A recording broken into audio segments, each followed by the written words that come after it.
जिस तरह last lecture के अंदर हमने डिस्कस किया था डिफरेंट मॉडर्न टूल जो कि बिल्डिंग डिज़ाइन इंडस्ट्री के अंदर यूज़ किए जा रहे हैं, जिसमें आपके पास ऑटोकैड भी है और 2D 3D वर्जन, ये ड्राफ्टिंग टूल्स हैं। इसके अलावा बिल्डिंग डिज़ाइन के लिए ई टैब्स सॉफ्टवेयर यूज़ किया जाता है, जिसमें हम फ्रेम स्ट्रक्चर्स को मॉडल करते हैं, उन पे लोड्स लगाकर प्रॉपर्टीज असाइन करते हैं मटेरियल की, और फिर उनका एनालिसिस और डिज़ाइन की तरफ मूव ऑन करते हैं। इसी तरह फिर ई टैब्स के अलावा आपके पास सेफ सॉफ्टवेयर हमने डिस्कस किया था, फाउंडेशन डिज़ाइन या फ्लोर सिस्टम के डिज़ाइन के लिए यूज़ किया जाता है। सैप के बारे में डिस्कशन की थी, और डिफरेंट सॉफ्टवेयर्स और भी हैं, including quick R wall and stat pro, जो कि यूज़ किए जाते हैं बिल्डिंग डिज़ाइन सॉफ्टवेयर्स के लिए। हमने कहा था हम जो है ऑटोकैड से करेंगे। आज के सेशन के अंदर हम बेसिक कमांड्स देखेंगे। कोई भी अगर आपके पास आर्किटेक्चरल ड्राइंग्स आपने प्रिपेयर करनी है, स्ट्रक्चरल ड्राइंग्स प्रिपेयर करनी है, तो उनके लिए कौन सी कमांड्स जो है, एसेंशियल कमांड जो है वो रिक्वायर्ड हैं। पहली चीज़, जब हमारा ऑन कैंपस सेशन स्टार्ट हुआ था उसमें मैंने आपको एक सैम्पल आर्किटेक्चरल ड्राइंग भी दिखाई थी और एक स्ट्रक्चरल ड्राइंग्स भी दिखाई थी, उनके डिफरेंट कंपोनेंट्स एक्सप्लेन किए थे। हम वहीं से स्टार्ट करते हैं और मैं आपके पास ड्राइंग्स जो है वो शेयर करता हूँ ताकि आपकी स्क्रीन पे विजिबल हो सबको। पहली ड्राइंग जो मैं आपके साथ अभी शेयर करूँगा वो बेसिकली एक रेजिडेंशियल होम्स की है, लोड बेयरिंग रेजिडेंशियल होम्स। हमने जो बिल्डिंग्स है उनको बेसिकली दो बेसिक कैटेगरीज के अंदर क्लासिफाई किया होता है। एक होते हैं फ्रेम स्ट्रक्चर्स और दूसरे होते हैं आपके पास लोड बेयरिंग स्ट्रक्चर्स। ठीक हो गया जी। दोनों के अंदर डिफरेंस है। जो आपके पास लोड बेयरिंग स्ट्रक्चर्स होते हैं उनके अंदर आपके पास सारी वॉल्स 9 इंचेस की होती हैं और they are responsible for taking the loads, gravity और लेटरल लोड्स। वो लोड बेयरिंग वॉल्स ले रही थी, यानी पूरे घर की वॉल्स जो होंगी ना 9 इंच की होंगी, सारी मेजर वॉल्स जितनी भी हैं। और जो आपके पास फ्रेम स्ट्रक्चर्स होते हैं उनमें ऐसा नहीं होता। उनमें वॉल्स जो होती हैं वो पार्टीशन वॉल्स होती हैं, जिनको हम ड्राई वॉल्स कहते हैं। 4.5 इंच की वॉल होती है वो। और जो लोड पाथ होता है ना, उसमें सारा लोड स्लैब के ऊपर एक्ट करता है, स्लैब से सब लोड बीम से फिर कॉलम पे जाता है। जबकि लोड बेयरिंग स्ट्रक्चर के अंदर इस तरह नहीं होता, सारा लोड स्लैब पे एक्ट करता है। ठीक है जी। दोनों में पहली चीज कॉमन क्या है, लोड ग्रेविटी या जो भी है वो सारा का सारा किस पे एक्ट करेगा, आपकी स्लैब के ऊपर, बेशक लोड बेयरिंग स्ट्रक्चर हो या फ्रेम स्ट्रक्चर हो। तो स्लैब सबसे पहले इस लोड को रिसीव करती है, या स्लैब होगी या आपका फ्लोर हो गया जो भी है। उसके बाद दोनों में डिफरेंस आ जाता है। In case of load bearing structures, ये सारा लोड स्लैब से वॉल्स के ऊपर जाके गिरता है, ठीक है, जो 9 इंच की वॉल्स होती हैं। जबकि फ्रेम स्ट्रक्चर्स के अंदर ये स्लैब से लोड जो होता है ये रिस्पेक्टिव एडजेसेंट बीम्स के ऊपर जाता है, बीम से देन कॉलम्स के ऊपर, और कॉलम से फिर फुटिंग के ऊपर जाता है। तो मैं पहली जो ड्राइंग आपके सामने भी शेयर करूंगा वो एक load bearing structure residential home की होगी। और हम दोनों इसकी फर्दर जो क्लासिफिकेशन होते हैं कि आर्किटेक्चरल ड्राइंग्स और स्ट्रक्चर ड्राइंग्स, वो दोनों देखेंगे यहाँ पर। इस तरह मैं ड्राइंग्स ओपन करके आपको उसके कंपोनेंट्स भी दिखा दूंगा, और इन द मीन टाइम हम साथ ऑटोकैड के इंटरफेस को भी देख लेंगे, किस तरह उसकी कमांड यूज़ करनी है, बेसिक कमांड्स क्या हैं, और चीज़ों को हम किस तरह एडिट और मॉडिफाई कर सकते हैं। अच्छा जी, मैंने ड्राइंग्स ओपन कर ली, मैं आपके साथ शेयर स्क्रीन करता हूँ। ये एक बेसिकली सबमिशन ड्राइंग है, आर्किटेक्चरल ड्राइंग है सबमिशन, जिसके इम्पोर्टेंट जो कंपोनेंट्स हैं उसमें बिल्डिंग का एलिवेशन, ठीक है जी, फ्रंट व्यू जो होता है जिसमें उसकी हाइट्स वगैरह सारी नज़र आ रही होती है, टोटल हाइट बिल्डिंग की किस तरह है। जिस तरह यहाँ पे 34 फीट 6 इंचेस है। और फिर इसके अलावा जो आपके प्लिंथ लेवल्स हैं वो कहाँ पर हो गए, जो फर्स्ट फ्लोर की स्लैब है उसके लेवल्स का है, ये सारे लेवल्स यहाँ पर शो किए होते हैं। This is called the plinth level PL, ठीक है जी। और finish floor level FFL stand for finish floor level. तो बता रहा है 2 फुट चेंज, पॉजिटिव का मतलब है कि रोड लेवल से उठा हुआ ऊपर, यानी आपके नॉर्मली जो घर होते हैं वो रोड से थोड़े से ऊपर रखे जाते हैं, रोड के लेवल से, ताकि जो ड्रेन्स आ रही हैं और अगर बारिश का पानी है तो घर के अंदर ना आ जाए। तो नॉर्मली 2 से 4 फुट तक लोग अपने घरों को उठाते हैं ऊपर, यानी उसको फिल करते हैं और फिर ऊपर लेके जाते हैं। तो this is called finish floor level. जब आपकी टाइल्स लग जाएंगी, पहले फ्लोर का जो फर्श होगा जिस पर आप खड़े होते हैं नॉर्मली, जिस तरह आप अपने क्लासरूम्स में खड़े होते थे, so this is the level which is 2 feet 6 inches higher than the road level. इसी तरह प्लिंथ लेवल भी है जहाँ पर प्लिंथ बीम्स डाले जाते हैं। तो बिल्डिंग्स के अंदर हर लेवल के ऊपर, यानी ये road level, plinth level, first floor level, इसी तरह आप यहाँ पर आएंगे तो स्लैब जो डली है उसका टॉप का लेवल कितना है, ठीक है जी। तो डिफरेंट लेवल्स दिए होंगे, ये बेसिकली लेवल का निशान है जो आपको ट्राइंगल से नजर आ रहा है। This is for showing the level. तो ये अब ये ओवरऑल बता रहा है कि बिल्डिंग की जो टॉप होगी वो 34 फीट 6 इंचेस, जो टॉप ममटी है ना, ये यहाँ तक ममटी ऊपर डल रही होगी, ममटी के ऊपर ये शो कर रहा है। अच्छा, दूसरा ये कि इसका एक पर्पस तो ये हो गया कि ये टू द स्केल बनी हुई है, ऐसा नहीं है कि आप इसको मेजर करके देखेंगे तो एक्चुअली ये 34 इंचेस शो हो रहा है यहाँ पर, तो आपको बिल्डिंग का ओवरऑल व्यू नजर आ जाएगा सामने से बिल्डिंग इस तरह होगी।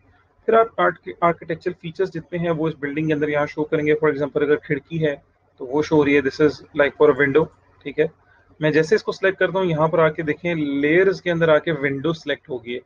लेटर ऑन हम डिस्कशन करेंगे कि ऑटो कैड के अंदर एक इंपॉर्टेंट चीज़ है कि आप हर चीज़ को उसकी रिस्पेक्टिव लेयर के अंदर ड्रॉ करें, ठीक है। जब भी मैं कोई ड्रॉ करने लगता हूँ ना तो वो किसी एक पर्टिकुलर लेयर के अंदर चीज़ ड्रॉ हो रही है। इससे फ़ायदा ये होगा कि अगर मुझे किसी एक पर्टिकुलर लेयर को फ्रीज करना है, उसको हाइड करना है, तो मैं इजीली सारे एलिमेंट्स को एक ही बटन से हाइड भी कर सकता हूँ, ठीक है। तो आप देखेंगे जहाँ भी विंडोज़ हैं, लेट्स से ये भी विंडो है, मैं इस पर क्लिक करता हूँ, इसको सेलेक्ट करता हूँ, it will select layer window from here, ठीक हो गया जी। तो ये विंडोज शो करें, फिर आपके पास कहीं ओपनिंग आ रही है, ठीक है, ये ओपनिंग है बेसिकली, और आगे फ्रंट में एक डोर था जो कि इसमें एलिवेशन में नजर आ रहा है। इस तरह ये भी एक विंडो है।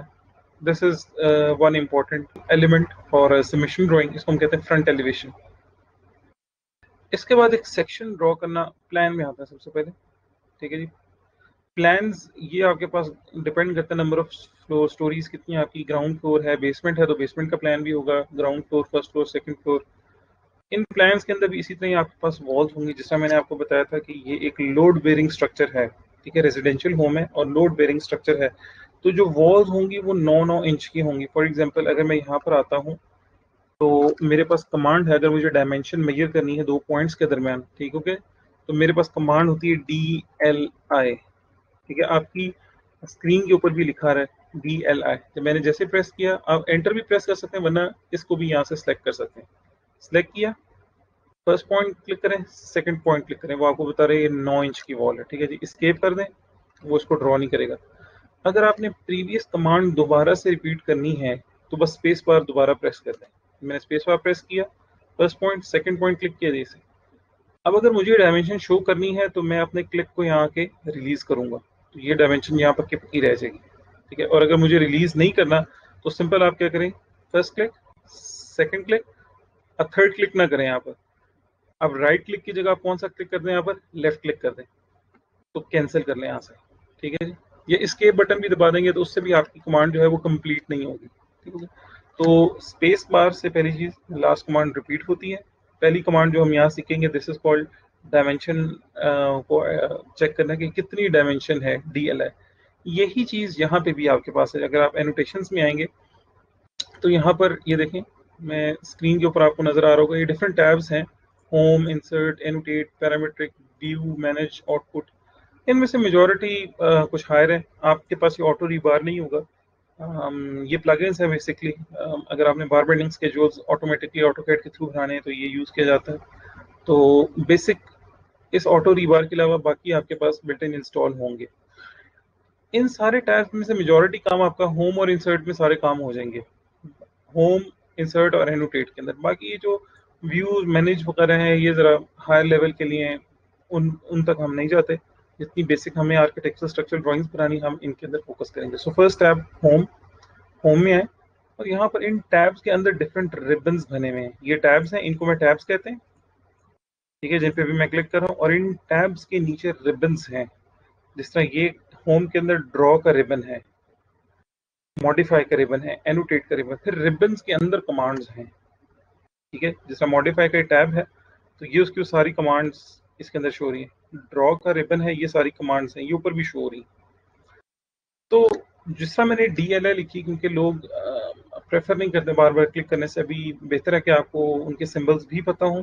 और बाय द टाइम कुछ कमांड्स ऐसी होंगी क्योंकि एक हाथ आपका माउस पर होता है और दूसरा हाथ आप कीबोर्ड के साथ यूज़ कर रहे होते हैं, तो उसके ऊपर फ़ौरन बंदा कमांड्स लिखता जाता है और साथ साथ दूसरे हाथ से माउस से ड्रॉ करता रहता है। तो कमांड्स नॉर्मली लोग टाइप करते हैं।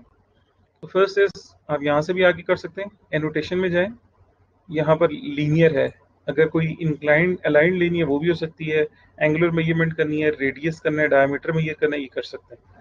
फॉर एग्जांपल मुझे लीनियर मेजरमेंट करनी है तो लीनियर सेलेक्ट करूंगा, first right click, second right click, और अगर मुझे ये कमांड शो करनी है तो थर्ड राइट क्लिक भी इधर कर दूंगा, वरना नहीं, अगर मुझे यहाँ पर शो करना है कि कितना है तो मैं इसको खत्म कर सकता हूँ यहाँ से। वरना दूसरी कमांड क्या है, DLI। जैसे आप DLI लिखते हैं यहाँ पर आपके पास नीचे बॉटम में ना ये देखें, ये कमांड्स आना शुरू हो गई सारी। वो DL, जैसे डी लिखेंगे वो बता देगा डी से रिलेवेंट ये कमांड्स हैं, data link, dim linear, data, और हर कमांड के आगे उसकी थोड़ी प्रॉपर्टीज लिखी हुई है। ठीक है जी, जैसे मैंने इस पर क्लिक किया तो बता रहा है a table can be link to data in a Microsoft Excel, you can link to entire spreadsheet. Dim linear जो कि भी हमारी कमांड थी, मैं इस पर आगे क्लिक करता हूँ तो ये ऑटोकैड 2015 के अंदर ये फीचर्स हैं कि वो कमांड्स के आगे उनकी डिस्क्रिप्शन वगैरह इजीली दे रहा है। बाकी दोनों में डिफरेंस कोई नहीं, अगर आप 2004 भी यूज करेंगे उसमें भी DLI टाइप करेंगे, वो आपके पास डिस्टेंस मेजर करेगा 2 पॉइंट्स के दरमियान, इसमें भी ऐसे ही। अब यहाँ पे बता रहा है कि create a linear dimension with the horizontal, vertical और rotated dimension line, this command replaces dim horizontal and dim vertical commands. ठीक हो गया जी। तो this is called command prompt. ये जो आपको नीचे नजर आ रही है इसको कमांड प्रॉम्प्ट कहते हैं। इसको आप, इसमें रिसेंट हिस्ट्री भी नजर आ रही है पिछली, इसको आप एरो ड्रॉप डाउन, हिस्ट्री है ना शुरू से लेकर एंड तक वो शो हो रही है, जो जो आपने कमांड्स दी हैं। अगर आप चाहते हैं कि इसको एक्सटेंड करके रखें इसकी, कि मैं लास्ट कमांड्स देख सकूं, तो ये इसकी इस तरह इंक्रीज करके भी कर सकते हैं।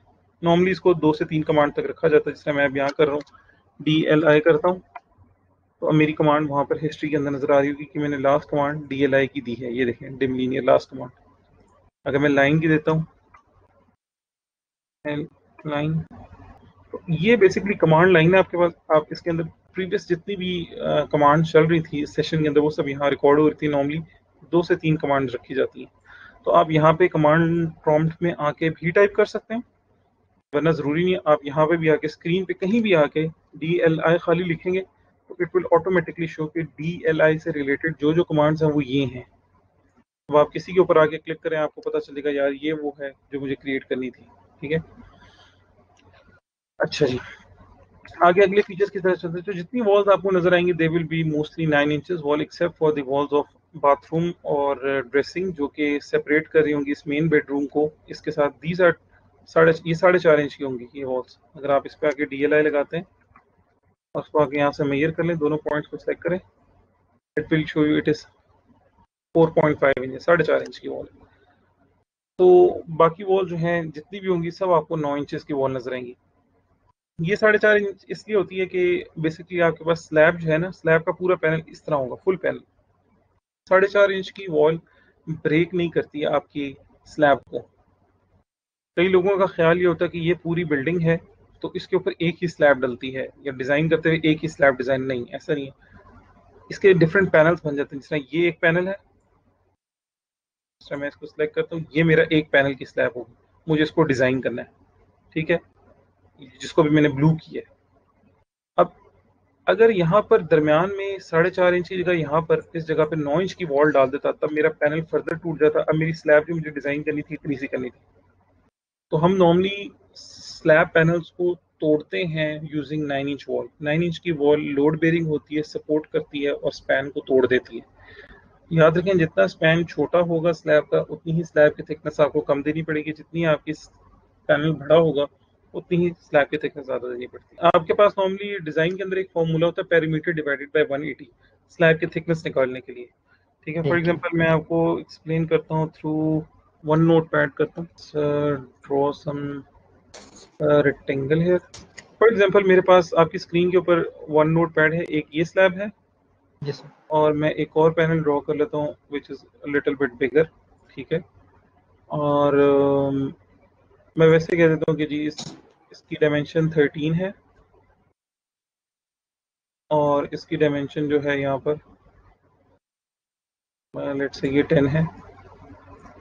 इसको मैं कह देता हूँ ये 25 है,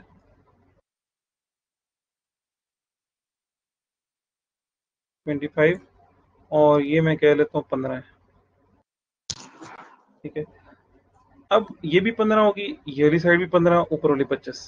अगर मैं इस पहले वाले पैनल का निकालता हूँ ना, यानी पेरीमीटर डिवाइडेड बाय 180, तो इसका पेरीमीटर कुछ इस तरह बनेगा 2 इंटू 13 प्लस 10 ये पेरीमीटर निकल गया। पेरीमीटर का मतलब होता है सम ऑफ ऑल द साइड, इन सारी साइड्स का सम अप कर लें। जी ठीक सर। है, पेरीमीटर डिवाइड बाय 180 करें और जो वैल्यू आए इसको मल्टीप्लाई कर लें सारे आंसर को with 12 to convert into inches, क्योंकि सारी फिट्स के अंदर है। मल्टीप्लाई बाय 12 करें, जो वैल्यू आती है this is the required minimum thickness. अब इसका जो पेरीमीटर दूसरे केस के लिए, केस नंबर 2 के लिए जब पेरीमीटर निकालूंगा, इसका पेरीमीटर बढ़ा नहीं होगा काफी? 25 प्लस 15 करूंगा तो पेरीमीटर का साइज बड़ा हो जाएगा। तो जितना आपका पैनल साइज बड़ा होता जाएगा उसका पेरीमीटर बड़ा होगा और रिस्पेक्टिवली आपकी स्लैब थिकनेस उतनी ज्यादा निकलेगी। जो आपका क्वेश्चन ये है कि नॉर्मली कितनी रखी जाती है, हम रूम्स के साइजेस जो होते हैं ना वो आर्किटेक्ट ने पहले ही डिसाइड किए होते हैं। रूम आपके पास रेजिडेंशियल होम्स के अंदर 12x15 का रूम है, मास्टर बेड्स हैं, तो it will be like 18x21 का रूम आ गया। तो इस तरह के रूम होंगे। कभी भी आपको रूम्स जो है वो 30x50 का रूम नजर नहीं आएगा। ठीक है, 30x50 का रूम नहीं होता। हॉल हो सकता है, 30x40 का हॉल हो सकता है, टीवी लॉन्ज या कंबाइन कोई भी फैसिलिटी हो सकती है, मगर रूम इतने बड़े नहीं होते। तो नॉर्मल बेडरूम्स और उनके साइज पहले ही आर्किटेक्ट ने डिफाइन किए होते हैं, स्टैंडर्ड्स ले रहे होते हैं। दूसरा, जो स्लैब थिकनेसेस है उसकी एक रेंज है। जो रेजिडेंशियल होम्स है उनके यहाँ स्लैब थिकनेस 4 इंच से लेकर वेरी करती है तकरीबन 6.5 इंच तक। 6-6.5 इंच के अंदर सेटिस्फाई करते हैं, 4 से 6 इंच तक इनके अंदर रखी जाती है।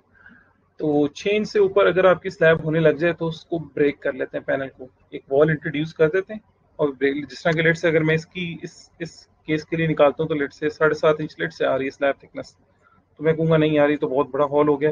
मैं ऐसा करूंगा कि मैं इसके दरमियान में यहाँ पर ना 9 इंच की वॉल इंट्रोड्यूस कर दूंगा, 9 इंच की वॉल दे दूंगा या इसके ऊपर एक बीम दे दूंगा। ठीक है, बीम के डलने से भी पैनल टूट जाता है। अब ये पूरा एक पैनल नहीं रहेगा, ये अब इतना सा पैनल हो जाएगा, ये जिसको मैंने अभी हैच कर दिया, विच विल बी लाइक 25 का हाफ हो जाएगा, इट विल बी 12.5 और 15 हाइट। तो पैनल का साइज छोटा हुआ, स्लैब थिकनेस रिड्यूस हो जाएगी। So to break the panel you will either provide beams, उसके अंदर बीम दे सकते हैं, ठीक है जी, बीम्स भी डाल सकते हैं, या फिर लोड बेरिंग वॉल्स भी। क्योंकि हम रेजिडेंशियल होम्स कर रहे होते हैं तो हम नॉर्मली लोड बेरिंग वॉल्स देखते हैं वहां पर।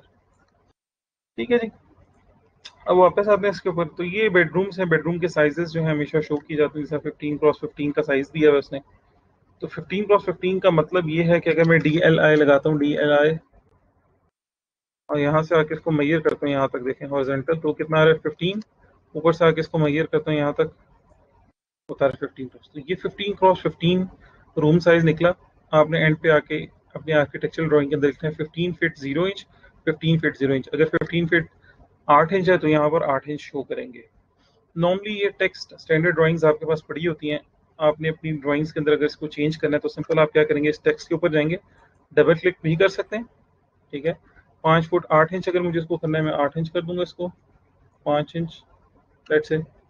जैसे ही क्लिक छोड़ूंगा ये वापस अपनी जगह पर आ जाएगा। ठीक होगा जी। इसके अलावा एक और ऑप्शन भी है, लेट्स से कंट्रोल Z करता हूँ, ED, खाली ED प्रेस करें, एडिट टेक्स्ट। जैसे आप प्रेस करेंगे ये आपको वही ऑप्शन दे देगा जो आपने पहले सेलेक्ट की थी। 15 फुट की जगह इसको 3 फुट आगे लेकर 3 इंच लेकर आना चाहते हैं तो ED से भी हो सकता है। ED stand for edit text. तो जो कमांड्स हैं वो अपने पास जो है ना छोटी छोटी ये याद रखें। तो बाय द टाइम शुरू में आपको याद करनी पड़ेंगी, जब आप यूज टू हो जाएंगे, 5-6 प्लान्स बनाएंगे और आपको असाइनमेंट्स दी जाएंगी तो आपको ये कमांड्स याद हो जाएंगी। तो एडिट करने के लिए, किसी भी चीज़ को एडिट करने के लिए टेक्स्ट को ED यूज़ कर सकते हैं, एडिट। ठीक है जी। तो इसके अलावा डोर्स वगैरह, अगर मैं इस डोर को सिलेक्ट करता हूँ तो you will have a layer of door here show, यहाँ पर शो हो रहा है। अब इस मैं लेयर्स का एक फायदा बता दूँ, इसलिए हम यहाँ लेयर्स के ऊपर बार बार डिस्कस कर ही रहे हैं। अब लेयर का फायदा क्या है कि लेट से मैंने यहाँ पर डोर देख रहा हूँ, सारी ड्राइंग्स के अंदर डोर्स नजर आ रहे हैं आपको, ब्राउन ब्राउन हर जगह पर डोर्स हैं। मुझे कोई एक्टिविटी ऐसी करनी थी कि मुझे सारा कुछ सिलेक्ट करना है मगर डोर सिलेक्ट नहीं करना है, डोर्स को हाइड करना है। तो मेरे पास बड़ी अच्छी ऑप्शन है कि मैं लेयर्स के अंदर आके इस ड्रॉप डाउन को क्लिक करूँ। ठीक है जी, यहाँ से आके देखता हूँ कि मेरी जो वो है क्या कहते हैं डोर्स, उसकी लेयर कहाँ है। ब्राउन कलर की लेयर थी, ये डोर्स की लेयर है आपके पास, ये। अब उसके आगे देखें, लोअर अनलॉक, फ्रीज और turn a layer on end of. अगर मैं इसको फ्रीज और थॉ करता हूँ, देखें मैंने जैसे ही इसको प्रेस किया तो मेरे सारे डोर्स देखें पूरी ड्राइंग में से गायब हो गए। ये देखें, अब कहीं भी आपको डोर्स नजर नहीं आएंगे किसी जगह के ऊपर। यहाँ पे भी डोर था वो भी गायब हो गया। तो दिस इज एन ऑप्शन कि आप लेयर्स में फ़ायदा ये होगा कि आप किसी चीज़ को टर्न ऑफ कर सकते हैं, कॉपी कर सकते हैं किसी चीज़ को। ठीक हो गया जी। तो मैं वापस आके इसको जो है वो क्लिक करता हूँ। देखिए जैसे क्लिक ऑन ऑफ किया तो सारी लेयर्स को हाइड और वो कर रहा है। तो ये बेहतर होता है कि जब भी आप लेयर में काम करें तो जो भी ड्रॉ करें चीज़ उसको एक रिस्पेक्टिव लेयर के अंदर करें। अच्छा जी। इसी तरह स्टेयर्स हैं, इसके अंदर विंडोज शो की जाएंगी।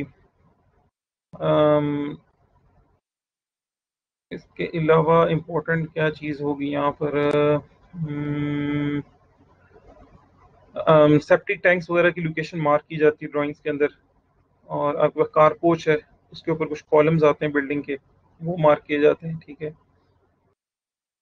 नॉर्मली ये आपकी वॉल्स हैं, जो आपकी आर्किटेक्चरल रिक्वायरमेंट्स होती हैं, उसमें सोसाइटीज़ की कुछ बायलॉज होते हैं कि आपने बैक के ऊपर 5 फुट जो है वो छोड़ना है, साइड के ऊपर भी आके लेट से 5 फुट वाइड इधर छोड़ना चाहिए। ये घर डीएचए के अंदर बना हुआ है, तो उस फेस के अंदर रिक्वायरमेंट थी कि आपके बैक साइड और दोनों साइड्स के ऊपर 5-5 फुट जगह छोटी होनी चाहिए। और फ्रंट के ऊपर आई थिंक सो 15 और 10 फीट था। तो हम ये भी देख सकते हैं, यहाँ से डीएलआई करें। तो सर ये जो 5-5 फीट छोड़ते हैं मतलब गली वगैरह के लिए, ये अपने लिए होती है, क्या होता है इसका? नहीं, ये आपके अपने घर के, यानी आपकी बाउंड्री वॉल ये है, ये जो ब्लू कलर है ना, ये बेसिकली ठीक। आपका प्लॉट है। ये जो जिसको मैं भी हाईलाइट कर देता हूँ, अच्छा। ये आपका प्लॉट है बेसिकली, जिसको भी मैंने हाईलाइट कर दिया ब्लू कलर में। And this is the gate. ठीक है। ठीक है सर। इस इसके अंदर आपकी जगह होती है। रिक्वायरमेंट बेसिकली होती है कि एक तो रीज़न ये है कि इसकी जो फुटिंग्स होती हैं वो ऐसा ना हो कि इस वॉल की फुटिंग साथ वाले घर के अंदर जा रही हो। अगर मैं इस ठीक है। वॉल को एंड पे ड्रॉ करता हूँ ना और इसकी फुटिंग ड्रॉ करूंगा, तो जी मे बी जी। इसकी फुटिंग साथ वाले घर के अंदर चले जाएगी, तो फुटिंग का मर्ज करना एक दूसरे से अवॉइड करते हैं। दूसरी चीज़, ठीक है। आपकी बिल्डिंग के अंदर ड्रेनेज लाइंस जा रही होती हैं। ठीक है। ड्रेन लाइंस होती हैं, वो मूव करती हैं, और सम टाइम उनके अंदर कोई इश्यूज आ गए हैं तो आपको ड्रेन लाइंस ओपन करनी पड़ती हैं, क्लियर करना पड़ता है उनको। जस्ट इमेजिन कि अगर आपने इस बात को यहाँ तक ले गए हैं, इस रूम को भी पीछे बैक तक एक्सटेंड करके ले गए हैं, तो ड्रेन लाइन जब आपके रूम के नीचे से गुजर रही होंगी और कल को आपको उसके अंदर से कोई चीज़ साफ करनी है या उसको कुछ स्टक हो गया निकालना है, तो अब आप जस्ट इमेजिन करें कि आपके रूम के अंदर, रेजिडेंशियल होम के अंदर, क्या आप स्मेल बर्दाश्त कर सकते हैं कि जो ड्रेन्स हैं सारे के सारे, फुजला है, वो सब स्मेल आपके रूम में आ रही हो, तो वो कभी भी काबिल बर्दाश्त नहीं। तो लिहाजा यहाँ पर स्पेस छोड़ी जाती है ताकि वो सारी ड्रेन लाइंस इसके अराउंड मूव करें। ठीक हो गया जी। ये हर सोसाइटीज़ के लिए डिफरेंट है। आप सोसाइटीज़ के बगैर घर बनाएंगे तो नॉर्मली 1 फुट भी नहीं छोड़ते। ठीक है जी। पीछे बैक के ऊपर 1.5 फुट, 1 फुट ड्रेन लाइन के लिए छोड़ दिए, इधर भी 1 फुट छोड़ दिए, बस काफ़ी है। और पूरा पूरा कई लोग 1 फुट भी नहीं छोड़ते, वो अपनी जो ड्रेन लाइन होते हैं वो बाहर गली के अंदर जो मेन रोड होती है उसमें से गुजार देते हैं। ठीक है। हमारे यहाँ ये कॉन्सेप्ट बना हुआ है कि भाई ज़्यादा से ज़्यादा जगह कवर्ड की जाए, जबकि सोसाइटीज़ के अंदर ऐसा नहीं होता। इस बिल्डिंग का कवर्ड एरिया अंदर है, जिसके अंदर ये कवर्ड एरिया में नहीं आता है। जो ब्लू लाइन है, this is the plot area, covered area अंदर है, जो वॉल्स आउटर बनी हुई। ठीक है। ये तो हो गया जी प्लान। इस प्लान के अंदर एक लाइन आपको नजर आ रही होगी, ये ब्लू कलर की, ये बेसिकली सेक्शन लाइन शो करी। आप इस प्लान के अंदर से एक सेक्शन क्रॉस करते हैं ताकि पूरी बिल्डिंग का एक सेक्शन शो कर सकें। जिस तरह मैंने आपको एलिवेशन शो किया था, इसी तरह एक सेक्शन भी शो किया जाता है। ये वही सेक्शन है जो कि नीचे आपके पास ड्रॉ होता है। देखें, इस पर लिखा है सेक्शन एट ए। कौन सा ए? ये वाला। ये सेक्शन थ्रू आउट पूरी बिल्डिंग में से पास होता है, यानी अगर आप ग्राउंड फ्लोर पर हैं तब भी आपको नजर इसी लोकेशन पे नजर आएगा, फर्स्ट फ्लोर पे जाएंगे तब भी इधर आएगा, मोमटी में जाएंगे तब भी इधर से नजर आएगा। बिल्डिंग रिक्वायरमेंट्स ये होती हैं कि इस सेक्शन को हमेशा वहां से पास करना चाहिए जहां से मैक्सिमम डिटेल्स रिक्वायर्ड हो आपको। ठीक है जी। जरूरी नहीं कि ये सेक्शन हमेशा स्ट्रेट ही हो, आप इस सेक्शन को थोड़ा सा इनकर्व करके, यानी क्लिंक्स देके ना, तब भी बना सकते हैं। तो एक सेक्शन एटलीस्ट बिल्डिंग का देना जरूरी है। इससे आपको लेवल्स पता चल जाते हैं, किस लेवल के ऊपर क्या है, फिनिश फ्लोर लेवल्स क्या हैं, स्टेयर्स कहाँ हैं, वो सारी की सारी चीज़ें यहाँ पर शो हो रही होंगी। ठीक है। सेक्शन के अंदर इसका एक ग्राउंड फ्लोर है, फर्स्ट फ्लोर, ये उसका मल्टी प्लान है, इसके साथ नीचे हमेशा लिखा होगा multi floor plan, first floor plan and whatsoever. ठीक है जी। इसके बाद नेक्स्ट इंपॉर्टेंट चीज़ है, आपके पास की प्लान आप शो करते हैं कि जो आपका प्लॉट है बेसिकली वो किस लोकेशन के ऊपर है। ठीक है। की प्लान के अंदर उसको मार्क किया जाता है। इसके अलावा आपके पास एक इम्पॉर्टेंट चीज़ होती है जिसको हम कहते हैं साइट और सर्विस प्लान। आप शो बताते हैं उसको कि भाई मेरी ड्रेन लाइंस कहाँ कहाँ से, देखें ये गटर लाइंस जा रही हैं सारी की सारी, स्टॉर्म वाटर की अलहदा है, सोप वाटर की अलहदा है, ग्रे वाटर की अलहदा है, ठीक है। तो वो लाइंस उसने शो की हैं सारी की, ये देखें ये बिल्डिंग की इंटीरियर है, ये जो ब्लू आपको नजर आ रही है ना वाइट सी हुई थी, ये बिल्डिंग का इंटीरियर है जहाँ 9 9 इंच की वॉल थी, और जो आपने 5 5 फुट की जगह छोड़ी थी उनमें से उसमें से लाइंस जा रही है, स्टॉर्म लाइंस, और ये बॉक्सेस जो है ये मेन होल्स हैं, वहाँ पर छोटे छोटे होल्स बनाए हुए। ठीक हो गया जी। अच्छा आगे चलते हैं जी। इसके अलावा बाउंड्री जो है बाउंड्री वॉल, उसकी डिटेल्स दी जाती हैं, रैम्प की डिटेल्स दी जाती हैं कि आपका रोड लेवल यहाँ पर है, रोड लेवल से आपकी बिल्डिंग कितने ऊपर तक गई हुई है। ये देखें ये आपका रोड लेवल है 0 0 के ऊपर, वो बता रहा है कि यहाँ से उठने के बाद जिस तरह घरों के अंदर एक रैंप होता है, रैंप पे आए, बाउंड्री वॉल्स थी, फिर आने के बाद यहाँ पर प्लिंथ लेवल आ गया आपका, प्लिंथ लेवल से फिर बिल्डिंग थोड़ी सी और ऊपर उठी, तो ये आपका फिनिश फ्लोर लेवल है। ठीक है जी। यानी ये कार पार्क का जो टॉप है ना, वो लेवल है कार पार्क का टॉप लेवल, और उसके बाद फिर फर्दर यहाँ से ऊपर 2 स्टेप्स मूव करने के बाद फिनिश फ्लोर लेवल है। तो ये रैम्प की डिटेल्स होगी। सेप्टिक टैंक्स और वाटर टैंक्स के क्रॉस सेक्शन शो किए जाते हैं। And this one is called block plan. Block plan के अंदर बेसिकली आपका जो कवर्ड एरिया होता है उसको हैश किया जाता है हर फ्लोर के ऊपर। अब ये बता रहा है कि ऊपर जो ग्राउंड फ्लोर था उसके अंदर इतना हैश्ड एरिया आपका, यानी कवर्ड एरिया, फर्स्ट फ्लोर के अंदर इतना कवर्ड एरिया, तो आप इजीली इससे एरिया भी निकाल सकते हैं। अब ये कमांड है एरिया की, मैं AREA ये लिखूंगा, एरिया प्रेस किया, अब वो मुझे कहेगा हाँ जी एरिया किस चीज़ का निकालना है। मैं फर्स्ट सेकंड थर्ड फोर्थ, यहाँ से आया मैं लेट से इस पॉइंट के ऊपर, फिर इधर गया इधर, यहाँ पर आया, यहाँ पर मूव किया, और फिर मैंने यहाँ पे मूव किया, फिर यहाँ पर, यहाँ पर, यहाँ पर, ये मैंने सारी चीज़ की। अब इसके बाद मैं इसको आके क्या करूँगा, एंटर प्रेस करूँगा। जैसे एंटर प्रेस करूँगा आपके यहाँ सामने नीचे देखें ये एरिया और पेरीमीटर लिखा आ गया। एरिया इज 10566.93 स्क्वायर इंचेस, और स्क्वायर फीट के अंदर देखें तो 733 स्क्वायर फीट्स हैं इसका एरिया। ये पेरीमीटर भी निकला, तो आप बिल्ड हर फ्लोर का जो कवर्ड एरिया ना वो चेक कर लेते हैं और उसको इंश्योर करते हैं कि वो अलाउबल लिमिट्स के अंदर हो, यानी आर्किटेक्चर रिक्वायरमेंट्स होती हैं कि इतने परसेंटेज आपने ज़्यादा कवर ना किया हो डिफरेंट। अच्छा ये तो थी आर्किटेक्चरल ड्राइंग्स। स्ट्रक्चरल ड्राइंग्स के अंदर हम आके कुछ देख लेते हैं। अब बल्कि इस पर कुछ कमांड्स भी हम पहले इम्प्लीमेंट कर लेते हैं। कमांड्स को हम स्टार्ट करते हैं। पहली जो बेसिक कमांड है सबसे पहले दैट इज लाइन, कि अगर आपने कोई लाइन ड्रॉ करनी है तो उसके लिए एल प्रेस करते हैं खाली, एल प्रेस किया तो लाइन लिखा आ जाएगा। आप यहाँ से भी कर सकते हैं, वरना मैंने आपको बताया था कि डायरेक्ट एल और स्पेस बार करेंगे तो भी हो जाएगा। लाइन ड्रॉ करने के लिए फर्स्ट पॉइंट सेलेक्ट करें और फिर सेकंड पॉइंट सेलेक्ट करना पड़ता है। अभी ये ऑर्थो ऑन हुआ भाई, ये नहीं देखिए मुझे इंक्लाइन नहीं ड्रॉ करने दे रहा, स्ट्रेट लाइन हो रही है। यहाँ नीचे बॉटम पर आएंगे तो आपके पास एक ऑप्शन होगी ऑर्थो मोड। ठीक है, ये परपेंडिकुलर सा बना है, ये एक्टिवेट हुआ हुआ है। अगर मैं इसको डीएक्टिवेट करता हूँ ना तो देखिए ब्लू लाइन खत्म होगी। अब मैं अपनी लाइन किसी भी एंगल के ऊपर बना सकता हूँ। अब वो मुझे ये बेसिकली क्या बता रहा है कि 23 डिग्री के ऊपर लाइन है, और उसकी लेंथ यहाँ ऊपर ये जो ब्लू बॉक्स है ना उसमें नजर आ रही है 27 फुट 271/6 इंचेस। ठीक है, ये उसकी लेंथ नजर आ रही है। तो आप कोई भी लेंथ इस तरह जो लाइंस जो है ना वो ड्रॉ कर सकते हैं। लेट्स से मैंने लाइंस ड्रॉ कर ली। जब आपने अपनी कमांड खत्म करनी है, यानी इसके आगे नहीं करना है, तो राइट क्लिक करना है। पहले मैं लेफ्ट क्लिक से सारी चीजें ड्रॉ कर रहा था, अब राइट क्लिक करेंगे, कैंसिल करें। अगर ये नहीं करना चाहते डायरेक्ट स्केप भी करेंगे तब भी आपकी चीज़ खत्म हो जाएगी। मैं दोबारा से स्पेस बार प्रेस करता हूँ, कमांड एक्टिवेट होगी, ये मैंने एक लाइन ड्रॉ कर दी और कैंसिल। अब मुझे इसकी लेंथ मेजर करनी है, फिर मेरे पास कमांड क्या थी, DLI। मैं इसके ऊपर लेंथ मेजर की, DLI। ये देखिए ये मैंने इसके आगे कमांड दी तो कह रहे 53 फीट 91/4 इंचेस की ये लाइन ड्रॉ हुई है। ठीक है जी। अब मैं क्या करता हूँ कि मैं इस लाइन के ऊपर नेक्स्ट जो एक इंपॉर्टेंट चीज़ है दैट इज कॉल्ड ऑफसेट। आपको बहुत सी जगह पर लाइंस को कॉपी करके ऑफसेट्स लगाने पड़ते हैं। एक को होता है कॉपी करना, एक होता है ऑफसेट करना। ठीक है, कॉपी क्या मतलब है कि लेट से मैंने सिलेक्ट की लाइन CO, कॉपी दबाया, अब मेरी देखिए चीज़ सिलेक्ट हुई भी है, मैं इसको एक कॉर्नर पकड़ूंगा जहाँ से मुझे इसको मूव करना है, यानी मूव कर लिया। अब वो देखिए मेरे पास एक कॉपी होकर आ गई भी सारी चीज़। मैं इसको कहीं भी प्लेस कर सकता हूँ, किसी खास लेंथ के ऊपर प्लेस कर सकता हूँ जहाँ तक मुझे रखना है। लेट से मैंने ऑर्थो ऑन किया, अभी ऑर्थो ऑन करके मैं इसको हॉरिजॉन्टल भी और वर्टिकल भी प्लेस कर सकता हूँ। ठीक है, ये किसी एंगल पे नहीं, ये बिल्कुल परपेंडिकुलर हो जाएगी ये ड्रॉ। आप मल्टीपल चीज़ें कॉपी कर सकते हैं। फॉर एग्जांपल मैं सारे को सिलेक्ट कर लेता हूँ, CO स्पेस बार, यहाँ से सिलेक्ट करता हूँ, ये इसकी कॉपी निकाल लेगा। ठीक हो गया, तो ये तो हो गया कॉपी का फंक्शन। अब एक ऑफसेट का फंक्शन आपको मैं बताता हूँ, और इरेज का भी। लेट से आपने कोई चीज़ इरेज करनी है, मैं सारी को सिलेक्ट करता हूँ, ई दबाऊंगा,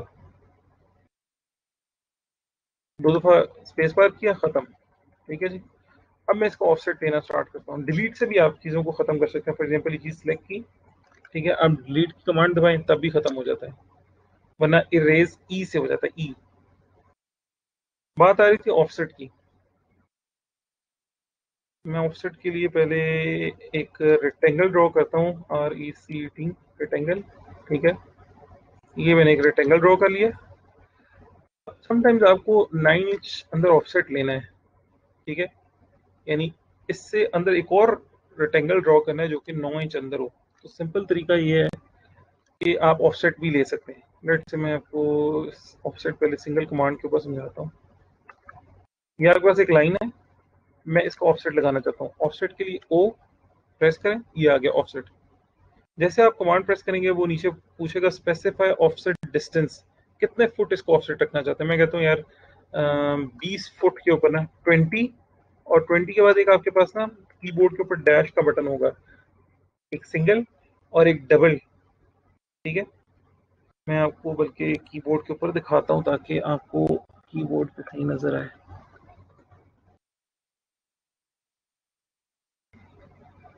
ये आपके पास ना ये कीबोर्ड, तो कीबोर्ड के ऊपर आपके पास एक ये डैश होगी सिंगल सी, तो एक फिट के साथ आती है। जब मैं शिफ्ट दबा के करता हूँ तो ये इंचेस के साथ है। अगर आपने कोई भी डायमेंशन इंचेस में देनी है तो ये डबल डैश, और अगर आपने फिट के अंदर देनी है तो सिंगल डैश। ठीक हो गया, इसको यूज करते हैं। ये सिंगल डैश, शिफ्ट दबा के करेंगे तो डबल डैश। मैं नीचे करता हूँ वापस, तो पूछा कितने फिट ऑफसेट, मैंने 20 लिखा। अगर मुझे इंचेस में देनी है तो मैं शिफ्ट दबाऊंगा और उसी उसी बटन को करूंगा तो डबल आ जाएगी। अभी इंचेस नहीं लेते, हम फिट में लेते हैं। ठीक है, सॉरी, 20 फीट। जब आपने प्रेस कर लिया फिर इसके बाद स्पेस बार दबा दें, स्पेस बार दबाएंगे, उसने कमांड एक्टिवेट कर ली। अब वो कहते हैं सिलेक्ट ऑब्जेक्ट टू ऑफसेट, मैं कहता हूँ हाँ जी मैंने ये सिलेक्ट कर लिया ऑब्जेक्ट। अब वो कहेगा किस साइड पे करना है, इसको इधर लेके जाना है या इधर लेके जाना है, क्योंकि देखे ना ऑप्शन है आपके पास, दोनों तरफ 20 फुट का ऑफसेट कर है। तो मैं कहता हूँ हाँ ऊपर वाली साइड नहीं नीचे वाली साइड पे करो ऑफसेट, ये 20 हो गया। ठीक हो गया, यही चीज हम इधर भी करते हैं। लेट से ऑफसेट 9 इंचेस। ठीक है, अब मैंने कमांड देखें दोबारा हुई है। अभी ये क्या बना हुआ है, एक पूरा रेक्टेंगल बना हुआ था, यानी बिल्डिंग का। लेट से मैं कह देता हूँ कि प्लॉट का साइज है, आपका प्लॉट है पूरा का पूरा यहाँ पर 30 फीट बाय 90 फुट का। अब प्लॉट के बाद आपने फर्स्ट जो चीज़ बनानी होती है वो क्या होती है, इसकी बाउंड्री वॉल। वो 9 इंच की शो करनी है, 4.5 इंच की। तो आप सबसे पहले बाउंड्री वॉल बनाने के लिए इसका ऑफसेट लेंगे, ओ स्पेस बार। वो पूछ रहा है कितना डिस्टेंस, आप बताएं मुझे जी। 9 इंच की ऑफसेट चाहिए, 9 इंच का ऑफसेट। ठीक है जी, एंटर करें। कहेगा ऑब्जेक्ट को सिलेक्ट करें, मैंने ऑब्जेक्ट सिलेक्ट किया। अब अंदर की तरफ कर दें इसको, बाहर करेंगे बाहर की तरफ ऑफसेट निकालेगा, ये देखें, और अंदर करूंगा तो अंदर की तरफ ये 9 इंच का ऑफसेट निकलेगा। ठीक है जी। अब इसी में अगर मुझे लाइंस ड्रॉ करनी है, ठीक है, तो मैं लाइंस ड्रॉ कर सकता हूँ कि लेट से पहली चीज़ ये ओवरऑल जब मैं इसको सिलेक्ट करता हूँ ना पूरे स्क्वायर को इकट्ठा सिलेक्ट कर रहा है। आप इसको तोड़ भी सकते हैं, because this square is compose of 4 lines, जिनको उसने एज अ ब्लॉक ले लिया। मैं इसको तोड़ लेता हूँ।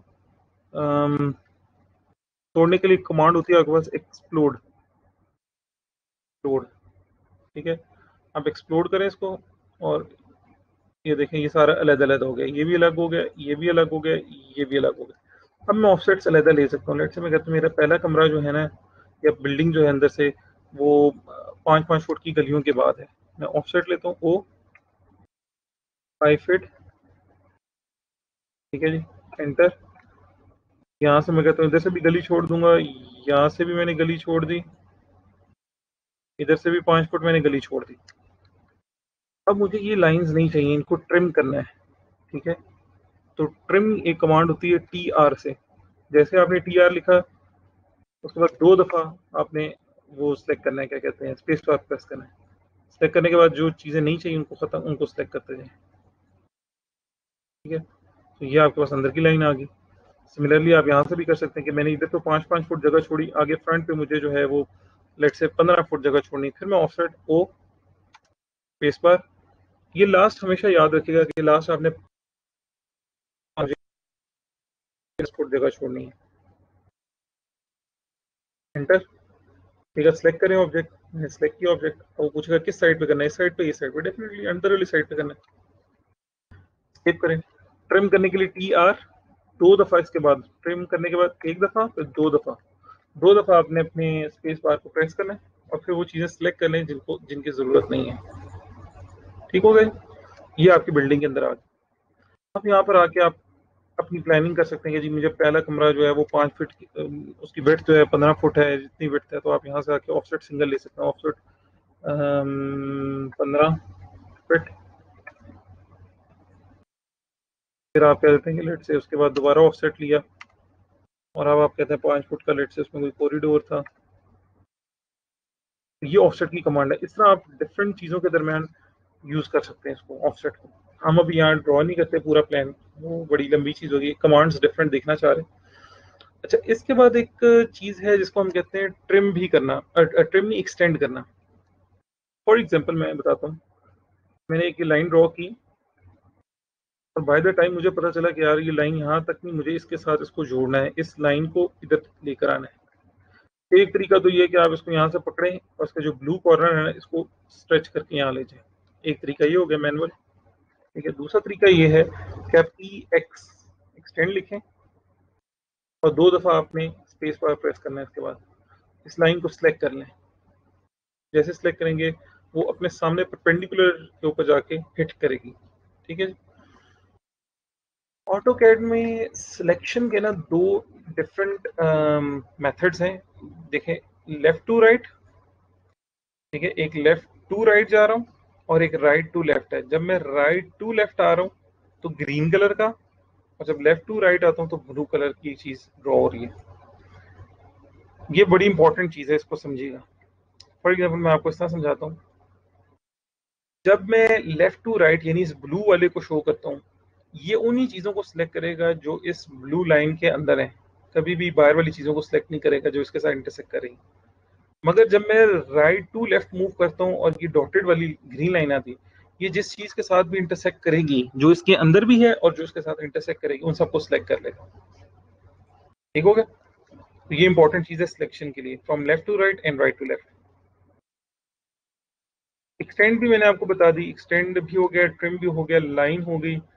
अच्छा, ऑफसेट हमने देख ली।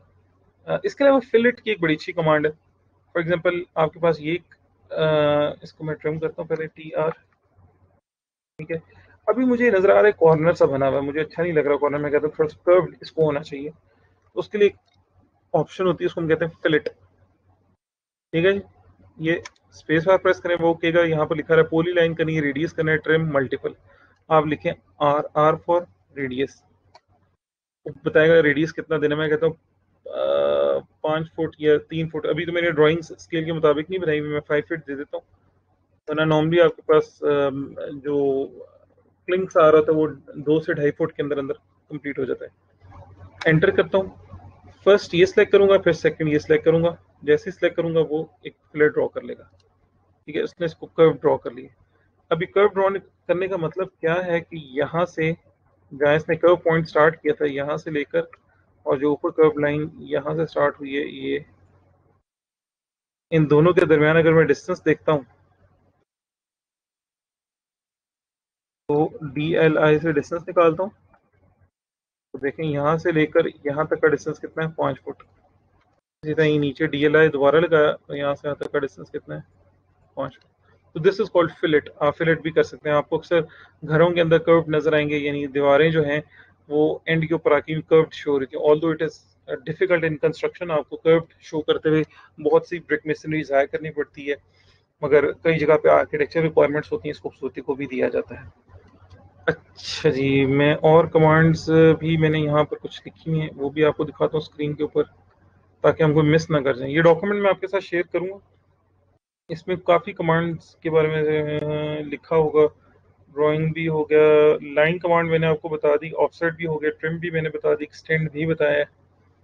सर एक क्वेश्चन है। जी जी जी सर ये चैम्फर और फिलेट में क्या डिफरेंस है? चैम्फर और फिलेट दोनों सेम ही है। चैम्फर भी आप कर सकते हैं, वो भी ऑप्शन है, वो भी ऑप्शन होती है।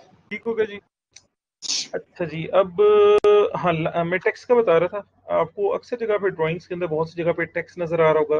ये टेक्स्ट दो किस्म का है, एक होता है सिंगल लाइन टेक्स्ट और एक होता है मल्टी लाइन टेक्स्ट। ठीक है, नॉर्मली टेक्स्ट के लिए आपके पास कमांड टी अगर आप लिखेंगे ना तो ये आ जाएंगे दो, देखें टी मैंने लिखा है, वो कह रहे हैं टी से एम टेक्स्ट मल्टी, और ये सिंपल टेक्स्ट अगर आपने करना है तो ये है। ठीक है, मैं टेक्स्ट के ऊपर क्लिक करता हूँ, जैसे टेक्स्ट क्लिक करूंगा वो पूछेगा specify starting point of the text. मैं कहता हूँ ये स्टार्टिंग पॉइंट है और यहाँ तक मुझे कुछ लिखना है। अब मैं यहाँ पे कोई भी चीज़ लिख सकता हूँ, जिस तरह हम कह लें कि टीवी लाउंज। याद रखिएगा, अब जब भी आपके आर्किटेक्चर स्ट्रक्चर ड्राइंग्स बनती हैं उसके अंदर जितना भी आप सिंटेक्स लिखते हैं ये हमेशा कैपिटलाइज होता है। स्टूडेंट्स समटाइम मिस्टेक करते हैं जब वो नई ड्राइंग्स बना रहे होते हैं, वो शॉर्ट वर्ड्स इस तरह एल ओ यू, इनको छोटा कैपिटल की जगह स्मॉल लेटर्स में लिखते हैं, सिर्फ एल कैपिटल लिखते हैं, टोटल जो है वो कैपिटल होता है।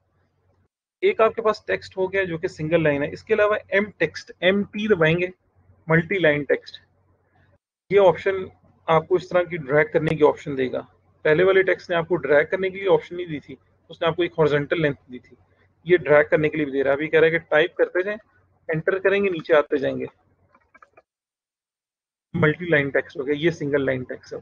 ठीक है, किसी भी टेक्स्ट को एडिट करना है, it's not a big deal. आपने ई डी एडिट करना है, उस पर क्लिक करें, वो आपको टेक्स्ट को चेंज करने देगा। आप इसको टीवी लाउंज की जगह अगर आप करना चाहते हैं जी, बेडरूम करना चाह रहे हैं तो वो बेडरूम में कन्वर्ट भी हो जाएगा। ठीक है जी। तो नॉर्मली आपके पास लेट से नक्शा है जो भी है, आपने उसी के अंदर अमेंडमेंट्स किए हैं, उसको मूव किया है, कम किया है, साइज डिफरेंट हो गए हैं। अब 15x15 नहीं रह गया, 12x15 रह गया, आप उसको एडिट कर सकते हैं ईडी से खाली। ठीक है, अच्छा जी, चीज़ों को मूव भी कर सकते हैं आप।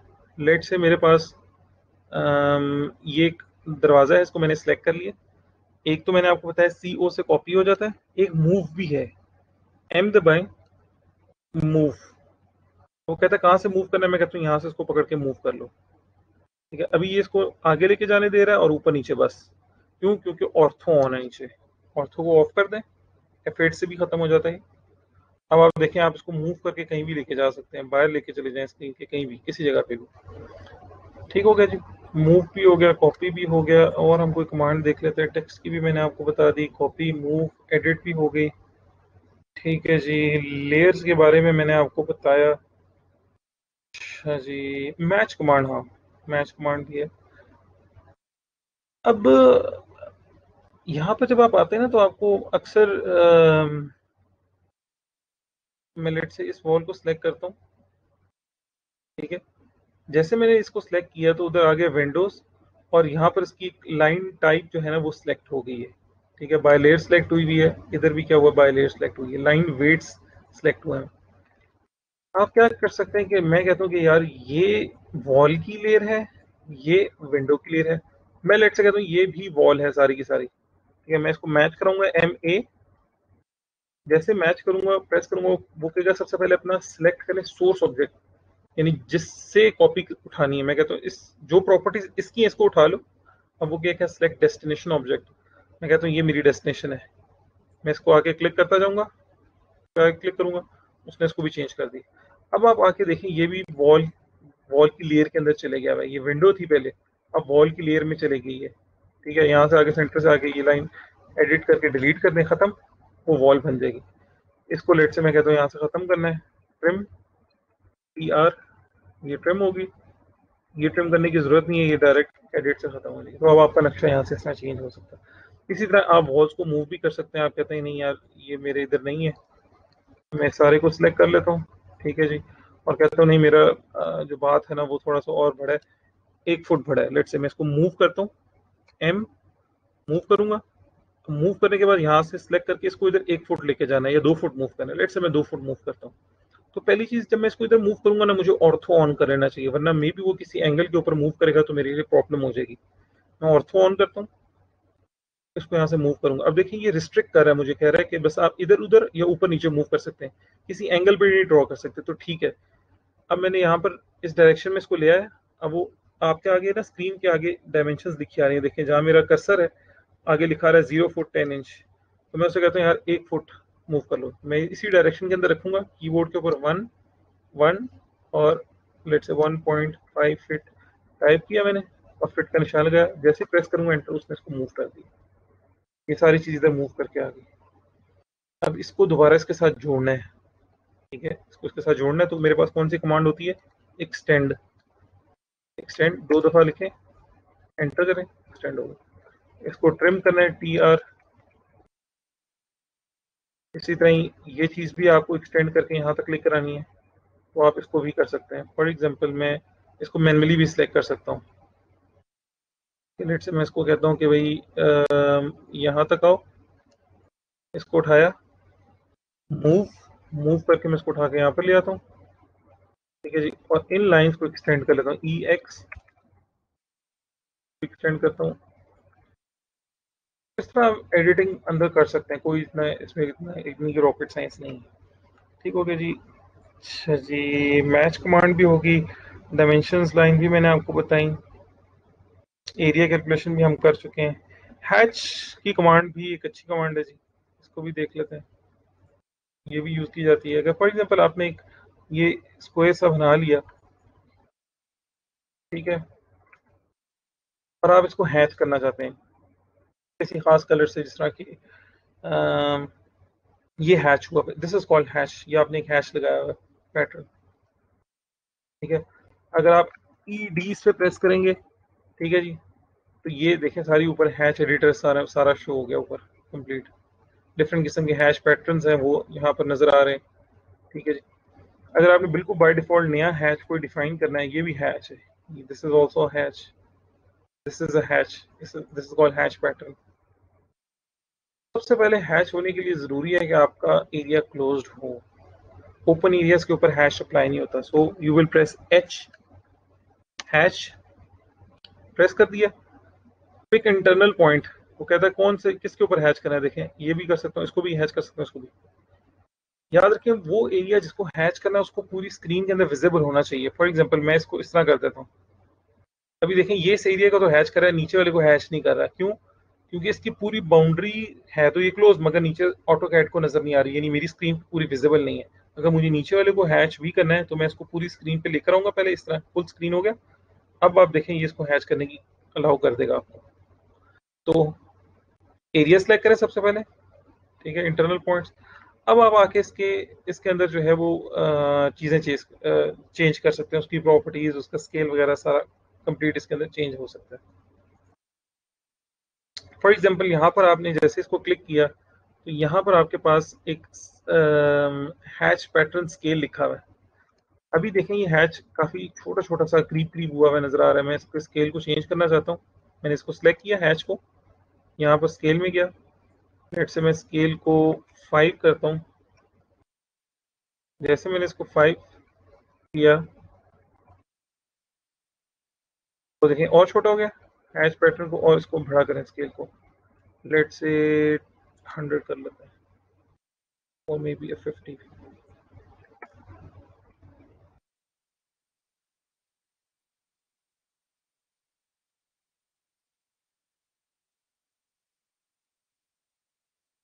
और कुछ 5 15, ये देखें 15 के ऊपर इतना हुआ, और करते हैं इसको 20 करते हैं, लेट से ये 25। ये देखें अब ये और करीब करीब बड़ा हो गया वो उसका स्केल। मैं 25 की जगह लेट से 35 करता हूँ। तो आप किसी भी हैच पैटर्न को उसका स्केल भी चेंज कर सकते हैं, उसका पैटर्न भी चेंज कर सकते हैं। मैं इसको स्टील में लेकर आता हूँ, देखिए स्टील का पैटर्न शो कर रहा है, इसी तरह आपको डिफरेंट चीज़ें हैं जिनके अगेंस्ट आप उसको शो कर सकते हैं आजकल। ये कमांड है आपके पास।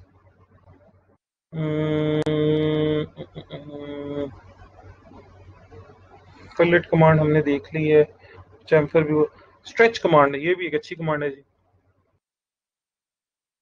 इसको मैं समझाता हूँ आपको, किसके ऊपर, स्ट्रक्चरल ड्राइंग के ऊपर समझाता हूँ। फॉर एग्जांपल मैं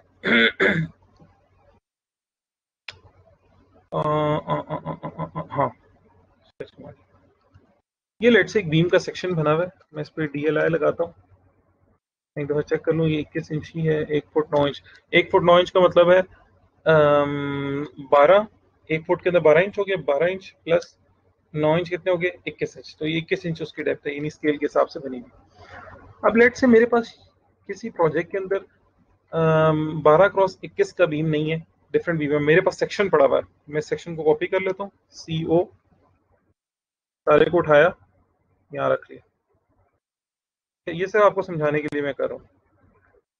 अब मैंने इस 12x21 की जगह इसको 12x24 बनाना है, ठीक है। 12x21 को 12x24 बनाना है। इसका मतलब है मुझे इसकी जो थिक डेप्थ है वो इंक्रीज करनी है। तो उसके लिए आप क्या करेंगे, आप इसको सिलेक्ट करेंगे यहाँ से यहाँ तक,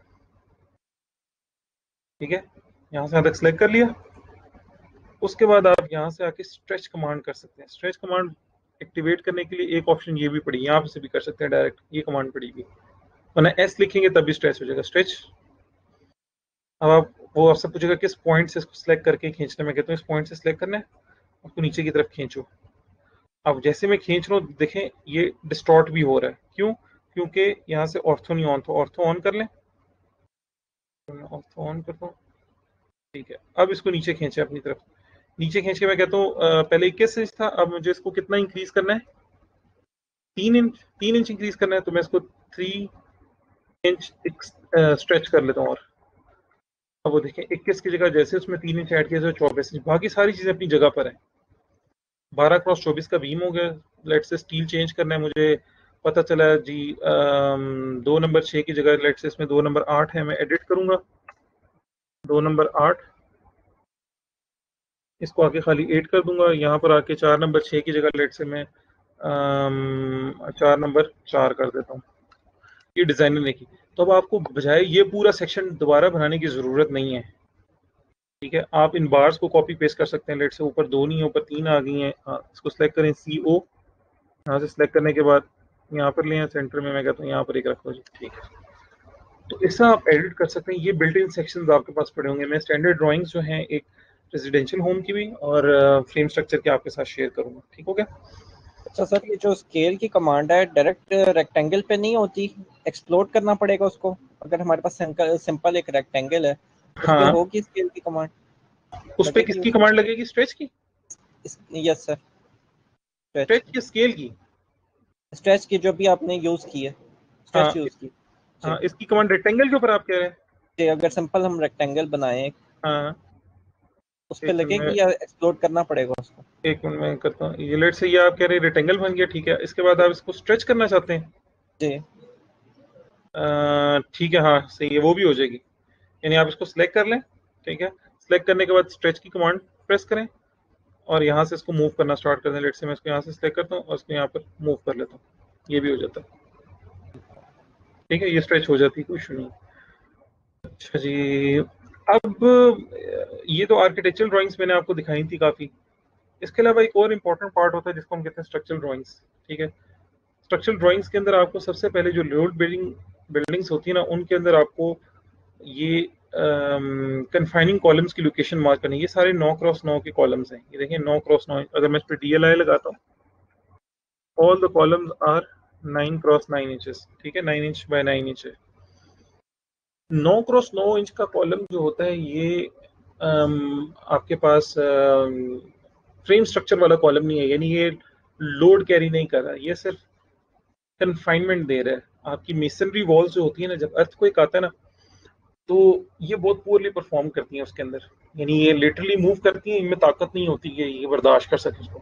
9 इंच की वॉल के ऊपर खड़े हो जाएं आप, ठीक है, जितना मर्जी लोड लगाते जाए 9 इंच की वॉल के ऊपर वो बर्दाश्त कर लेगी। उसी 9 इंच की वॉल को हल्का सा साइड से धक्का दें, ठीक है, आपने 5 फुट की वॉल खड़ी की है ना 9 इंच वाली, 5 फुट की वॉल के ऊपर वजन रखते जाएं, वक्त ऊपर वजन रखें इसके, वो बर्दाश्त कर लेगी, गिरेगी नहीं, टूटेगी नहीं।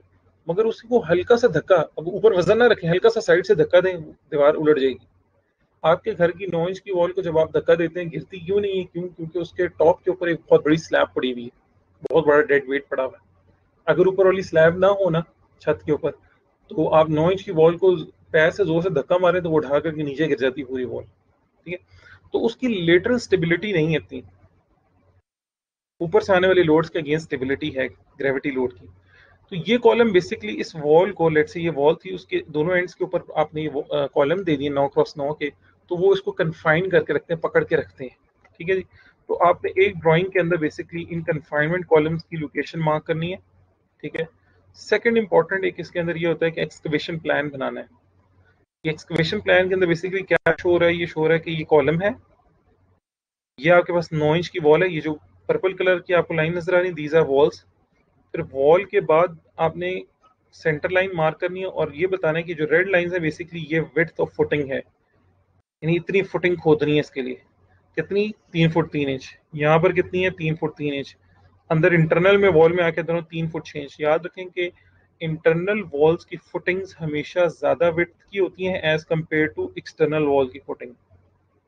ठीक है, जब आप डिजाइन की तरफ मूव करेंगे, अभी तो हम कैड पढ़े, लेटर ऑन जैसे हम डिजाइन की तरफ एंड पे मूव करना स्टार्ट करेंगे, सो यू विल रियलाइज के इस वॉल के ऊपर सिर्फ एक तरफ से लोड आ रहा होता है स्लैब का, इसके ऊपर से इस स्लैब का लोड भी आता है, इसका भी आता है।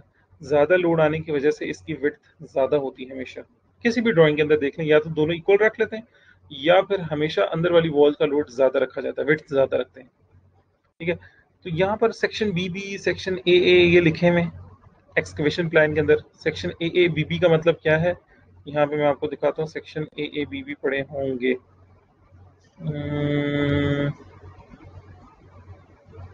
ये आगे फुटिंग के, एक मिनट, फाउंडेशन के अंदर पढ़े। अगर यहाँ section B B, section A section C C, तीनों सेक्शन है, ये तीनों सेक्शन यहाँ पढ़े में। Detail of footing A footing की नीचे विड्थ कितनी है? 3 फुट 3 इंच।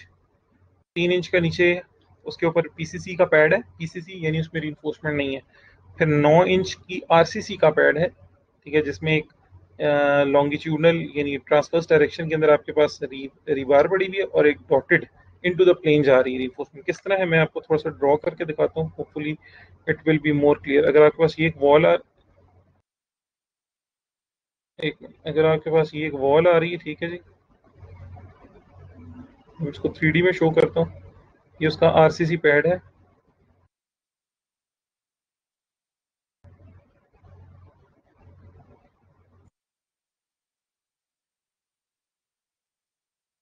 एक आपको रीइंफोर्समेंट इस तरह करके नजर आ रही होगी, और एक आपको डॉटेड नजर आ रही थी सेक्शन के अंदर। ये जो डॉटेड है ना, जो इनटू द प्लेन अंदर इस तरह जा रही है, मूव कर रही है स्ट्रेट, ये बेसिकली टेम्परेचर श्रिंकेज स्टील है। ये जिसको भी मैंने इसलिए कि दिस इज टेम्परेचर स्टील, और ये जो अब ड्रॉ की है दिस इज मेन स्टील।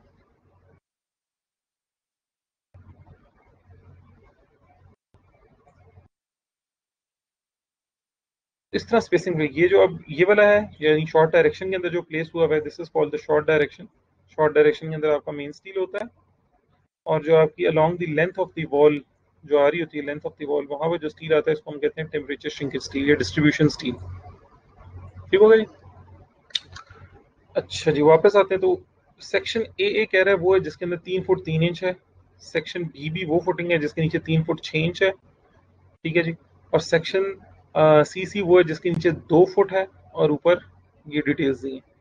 तो ये आपको डिफरेंट सेक्शन, यानी बार बार आप यहाँ पर क्या कर सकते हैं कि जो विड्थ है वो तो शो करें, यानी आप कहीं भी मेजर कर लें 3 फुट 6 इंच होगी। डीएलआई करता, इसको मेजर करूंगा, ये 3 फुट 6 इंच ही निकलेगी हमेशा। ठीक है, इसको आप मेजर करके देखें, बाहर वाली को 3 फुट 3 इंच, यानी अपनी जितनी डायमेंशन है उसके हिसाब से बनी। ये नहीं कि टू द स्केल नहीं बनी, ये टू द स्केल है सारी की सारी। मगर बजाय इसके कि यहाँ पर मैं अब क्रॉस सेक्शन शो करूँ, आप खाली मार्क कर देते हैं। बी का मतलब है कि यहाँ पर जो सेक्शन है उसके लिए कौन सा फॉलो करें, बी को। वैसे भी आपको नजर आ रहा है, देखें 3 फुट 6 इंच है, बी में जाके देखें वहां पे भी 3 फुट 6 इंच होगा। सेक्शन बी ये देखें 3 फुट 6 इंच। अब ये इसको वर्टिकल डिटेल्स आपको शो कर रहा है कि इस तरह है, फिर उसके बाद पहला स्टेप आएगा, स्टेप के बाद वॉल आएगी, और जहाँ आपका फिनिश फ्लोर लेवल है उसके नीचे एक आपके पास आरसीसी का प्लिंथ बैंड होगा, और इस तरह ऊपर वॉल मूव करना शुरू कर जाएगी। ठीक है, तो ये ड्राइंग्स आपके पास नॉर्मली जो है ना क्या कहते हैं, बिल्ट इन बनी हुई है। अब मैं करूँगा क्या कि अगर मेरे पास स्ट्रक्चरल ड्राइंग्स आ गई हैं या मैं बिल्डिंग डिज़ाइन कर रहा हूँ, तो मेरे जो सेक्शंस हैं, लेट से मैं एग्जांपल ले लेता हूँ इस सेक्शंस को। ये सेक्शन है, ये थोड़ा सा चेंज करके अब मैं इसको किस तरह अपने लिए यूज़ कर सकता हूँ। मैं सिंपल इसको कॉपी करूँगा, PO कॉपी निकाली। अब मुझे क्या चीज़ इंक्रीज करनी है, वो यहाँ से इंक्रीज कर सकता हूँ। नॉर्मली जो फुटिंग्स के अंदर जो चीज़ें इंक्रीज करने वाली होती हैं वो ये होता है कि ये स्टील वेरी करता है, नंबर 4 की जगह शायद नंबर 3 एट 8 इंच हो सकता है, नंबर 4 एट 5 इंच हो सकता है। ये स्टील वेरी करेगा, ये स्टील वेरी करेगा, और जो सबसे इंपॉर्टेंट चीज़ वेरी करती है दैट इज द विड्थ। ये जो 3 फुट 3 इंच है, मे बी शायद ये मुझे ज़्यादा करनी पड़ जाए। ठीक है, तो आपको ये विड्थ इंक्रीज करनी पड़ सकती है। आप इसको सिंपल क्या कर सकते हैं, यहाँ से आके ऑफसेट देके एक्सटेंड कर सकते हैं, स्ट्रेच कर सकते हैं। फॉर एग्जांपल मैंने इस सारे को सिलेक्ट किया, ठीक है जी, और इसके साथ मुझे और भी चीज़ सेलेक्ट करनी है, वो ये हो जाएगी। उप्स, एक मिनट,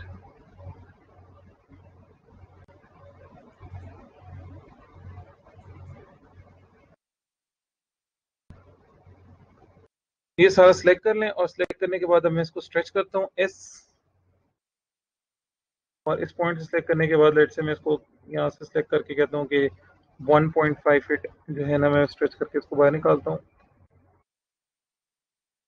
ये जिसमें इसको 1.5 फीट बाहर निकाली, इसी तरह ही दूसरी साइड से भी निकाल सकता हूँ। तो ओवरऑल अब आपकी डायमेंशन बढ़ जाएगी। अब लेट से मैं इसको भी एक्सटेंड कर सकता हूँ। ये सारे को सिलेक्ट करें, ठीक है जी, स्ट्रेच, या मूव भी कर सकते हैं, move, just move it like somewhere here, यहाँ पर कवर छोड़ के इसको छोड़ दें, and you can even move this one as well, move, वरना ये बार भी स्ट्रेच हो जाती है, या और आप इसको एक्सटेंड करके आगे लेकर आ सकते हैं, EX, हो गया। इस बार को मूव कर लें, ठीक है जी। इसी तरह आप इन डायमेंशंस को भी चेंज कर सकते हैं कि नंबर 3 एट चेंज था, आप कहते हैं यार ये यहाँ से लेकर ये यहाँ तक है, ठीक है जी। और नीचे की जो फुटिंग्स की डायमेंशन थी उनको भी चेंज कर सकते हैं कि 3 फुट 3 इंच तो यहाँ तक मैंने एक्सटेंड कर दी, तो ये डायमेंशन यहाँ से इंक्रीज करके कहाँ तक चली गई है, बेसिकली यहाँ तक हो गई है आपके पास, ठीक है। 4 फुट, इसको ख़त्म कर लें बेशक, या मूव कर लें आप, ठीक होगा। तो इस तरह करके आप अपनी फुटिंग की जो डिटेल्स हैं वो चेंज कर सकते हैं। एक्सटेंड, ट्रिम, और लाइन, और मूव, कॉपी, ये बेसिक कमांड्स हैं जिनके जरिए आप चीज़ों को एडिट कर सकते हैं, ठीक है जी। अब मैं स्ट्रक्चर ड्राइंग्स के अंदर फर्दर आपको कुछ चीज़ें दिखा देता हूँ। एक तो ये हो गया एक्सकवेशन प्लान हो गया, एक्सकवेशन प्लान के साथ उसके रिलेवेंट क्रॉस सेक्शंस होंगे जो कि शो किए हैं। अच्छा, इसके अलावा इन बिल्डिंग्स के अंदर दूसरी इंपॉर्टेंट चीज़ ये होती है कि आपको कॉलम्स जो हैं वो दिखाने। बिल्डिंग के वो कॉलम जो 9 क्रॉस 9 इंच के हैं, वो कन्फाइनिंग कॉलम्स होते हैं। इनके अंदर हमेशा 4 नंबर 4 स्टील होता है। फॉर एग्जांपल बिल्डिंग के अंदर किसी जगह पर बीम आ गया, इन्वर्टेड बीम आ गया, या फिर नॉर्मल बीम आ गया, वो बीम जब कॉलम के ऊपर रेस्ट करता है तो वो 9 क्रॉस 9 का कॉलम नहीं होता, वहाँ कॉलम बड़ा होता है। 9 क्रॉस 15 का हो सकता है, 12 क्रॉस 21 का हो सकता है। कारपोर्ट के जो कॉलम्स होते हैं वो 9 क्रॉस 9 इंच के कॉलम नहीं होते, ठीक है। तो उन कॉलम्स की डिटेल आपको शो करनी है यहाँ पर। अच्छा, इसके अलावा एक इम्पॉर्टेंट चीज़, स्लैब का डिज़ाइन आपको शो करना है, ठीक है। स्लैब की रीइंफोर्समेंट पर आते हैं, तो जब स्लैब की रीइंफोर्समेंट आई है तो उसके अंदर आपके पास आपको एक डॉटेड लाइंस नजर आ रही होंगी, these are called the negative reinforcement, और एक आपको सॉलिड लाइन नजर आ रही है, दीज आर पॉजिटिव रीइंफोर्समेंट। मैं आपको इसमें से शो करता हूँ यहाँ पर। तो ये ड्राइंग आप ये भी कॉपी करके कहीं और लेके जा सकते हैं। फॉर एग्जांपल मेरे पास REC रेक्टेंगल एक ड्रॉ कर लेता हूँ। मुझे लेट से कि ये रेक्टेंगल था, इस स्लैब को मॉडिफाई, इस पर स्टील लगाना है। मैं सिंपल अपनी किसी ड्राइंग में से जाऊंगा और एक पैनल उठा लेता हूँ, ये मेरा एक पैनल है, ठीक है। इस पैनल के अंदर ये पॉजिटिव रीइंफोर्समेंट उठाई मैंने सारी, ये नेगेटिव रीइंफोर्समेंट उठा ली मैंने, ये भी नेगेटिव रीइंफोर्समेंट उठा ली, ये भी नेगेटिव, और इसी तरह यहाँ पे भी नेगेटिव रीइंफोर्समेंट है वो भी उठा लें, नेगेटिव रीइंफोर्समेंट है वो उठा लें, ठीक है। और ये सारी चीज़ें कॉपी कर लें पूरी CO। उठाने के बाद मैं इसको ले आता हूँ लेट से यहाँ पर, ऑर्थो मोड ख़त्म कर लें, यहाँ पे ला के पेस्ट कर देता हूँ, ठीक है जी। सिंपल एक्सटेंड करना है चीज़ों को मूव करना है वो कर सकते हैं आप। एक्सटेंड करने के लिए EX, ठीक हो गया जी। नीचे वालों को एक्सटेंड करना है EX। ये नेगेटिव रीइंफोर्समेंट ज़ाहिर बात है सपोर्ट्स के ऊपर होती है, लिहाजा मूव करें इसको और सपोर्ट तक ले जाएं इसको उठा के यहाँ से, ठीक हो गया जी। इसी तरह ही एक्सटेंड,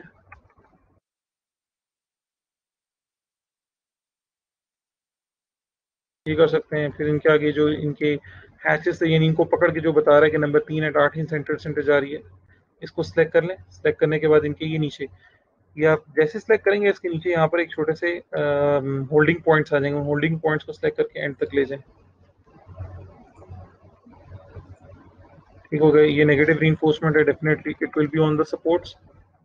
उठा के यहाँ पर सपोर्ट के ऊपर ला के रख दें, ये आपके पास है, इसको उठाएं, just place them up to here.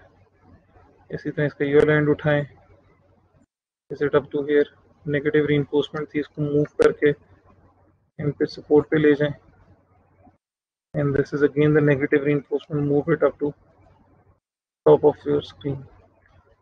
तो ये कुछ डिटेलिंग होगी आपकी, यानी एक पैनल आपने लिया, उसके ऊपर स्टील लगा लिया। अब सिर्फ सिंपल चेंज क्या करना है, हर जो भी पैनल बिल्डिंग को उठा के देख लें उसमें पॉजिटिव रीइंफोर्समेंट भी होगी और नेगेटिव। सपोर्ट के ऊपर नेगेटिव रीइंफोर्समेंट और इन बिटवीन द सपोर्ट्स जाल डलता है नीचे स्लैब के अंदर, उसको पॉजिटिव रीइंफोर्समेंट कहते हैं। ये पॉजिटिव रीइंफोर्समेंट का जाल है, ये ऊपर की रीइंफोर्समेंट का जाल नहीं डलता स्लैब में।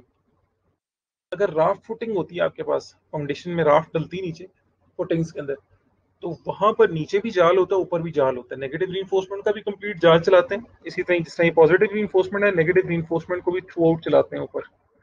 मगर नॉर्मली स्लैब्स के अंदर, जो घरों की स्लैब्स हैं या प्लाजों की जो स्लैब्स नजर आती हैं जो नीचे से ओपन होती हैं, उनके अंदर नेगेटिव रीइंफोर्समेंट सिर्फ एक खास लेंथ प्रोवाइड की जाती है, बाकी पॉजिटिव रीइंफोर्समेंट का नीचे जाल होता है दोनों डायरेक्शन के अंदर। इनकी रीइंफोर्समेंट आप चेंज कर सकते हैं। लेट से मुझे पता चला नहीं नंबर 3 एट 5 इंच है, मैं इसको एडिट करूंगा at 5 inch centre to centre, ठीक है।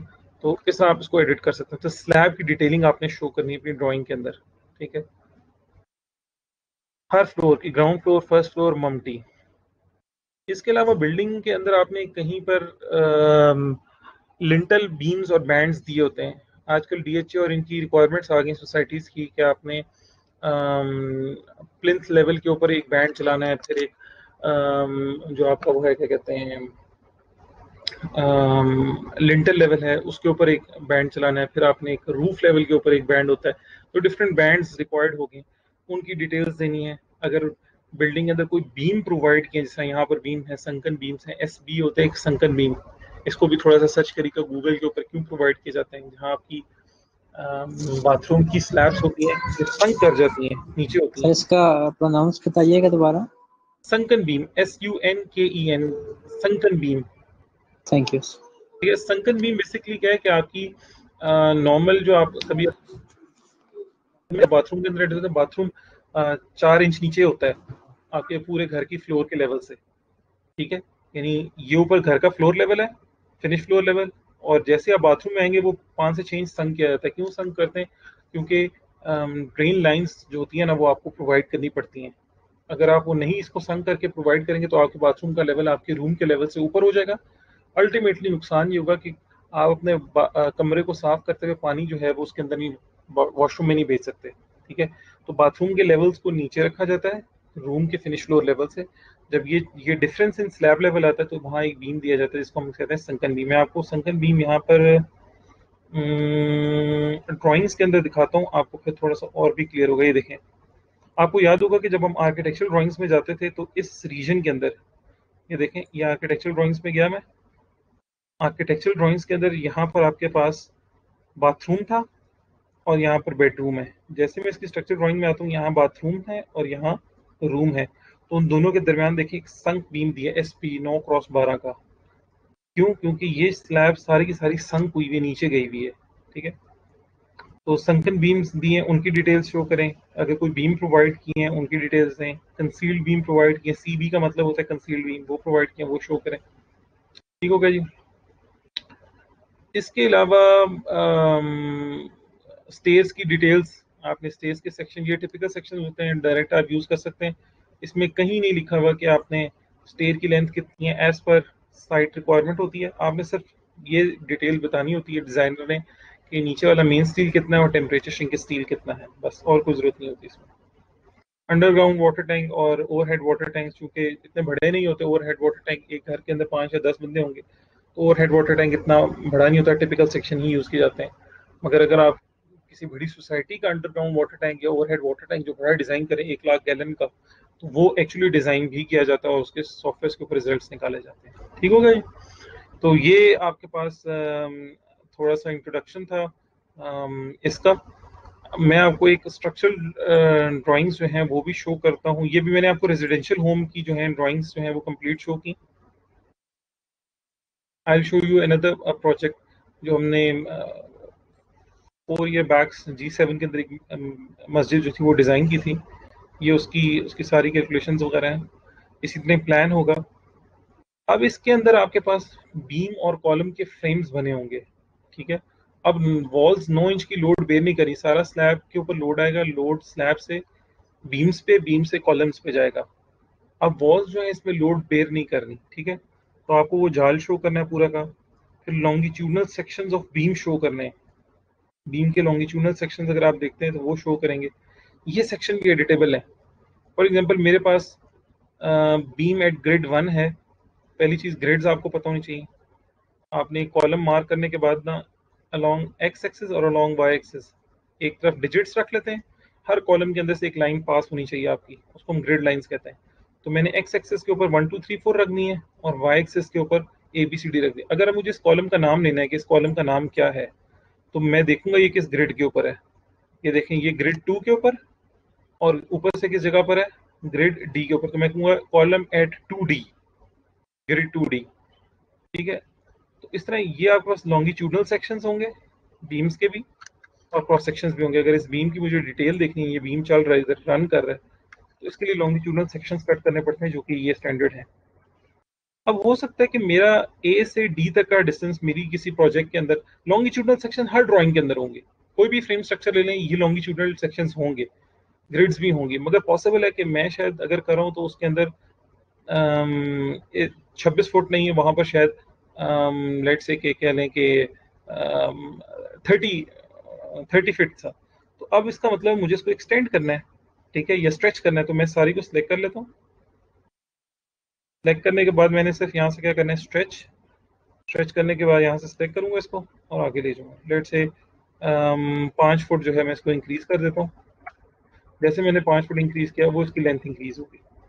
अब आप ऊपर से आके, ये टू द स्केल नहीं बनी, आप यहाँ से आके क्या करें, एडिट करें, PD, यहाँ से आके इसको कर दें 30 फीट, बस। अब ये ड्राइंग टू द स्केल नहीं बनी हुई। अब उधर कोई बंदा ऐसा नहीं होगा कि वो आपकी मैयर कर गया, उसने खाली देखते हैं हाँ 30 फुट 1 इंच का स्पैन है, ये उसकी रीइंफोर्समेंट है ये।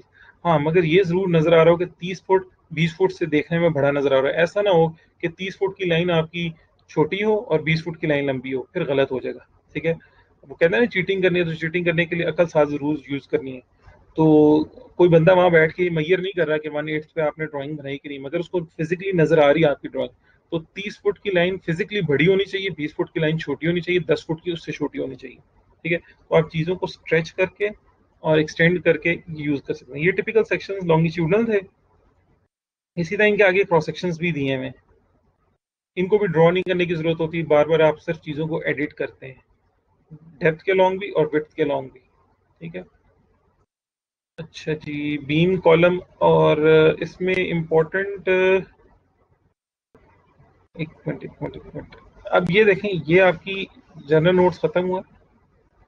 ये एक जनरल नोट्स हर एक के अंदर होंगे। अगर आपकी वो भी हो, क्या कहते हैं, लोड बेरिंग स्ट्रक्चरल ड्राइंग्स के अंदर भी स्ट्रक्चरल ड्राइंग्स हो, उसमें भी आपको जनरल नोट्स देने पड़ते हैं। इनको स्टडी करिएगा, गो थ्रू करें।